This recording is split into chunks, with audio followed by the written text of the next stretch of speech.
Guys, maglaga tayo ng okra. Tapos nito, ilagay doon oh, sa may malamig na tubig. Ayan. Ayan guys, pinatay ko na. Pang ano nila to, pang stock.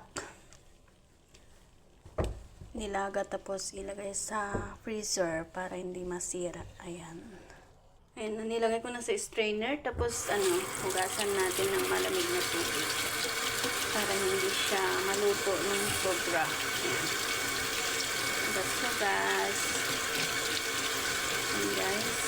Katapos niyan, pag na siya, malamig na, ilagay na sa plastic. Then, ilagay na sa freezer. Tapos, pwede na yung gusto nilang magluto ng marag, yan ang ginagamit nila. So, diba? Ayan, okra.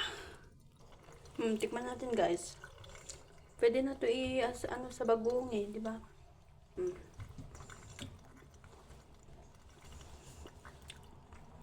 Matamis-tamis pa siya.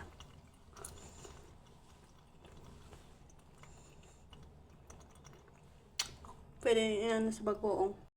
Ayan na guys. Nilagay ko na siya sa plastic. Then, ready to put freezer na. Para para pag magluto is kukunin na lang. Ayan. Lagay na natin doon sa freezer. Ayan na. Kung makikita niyo yung freezer namin, ang daming mga stock. Mga gulay-gulay kasi dito. Niluluto. Tapos freezer.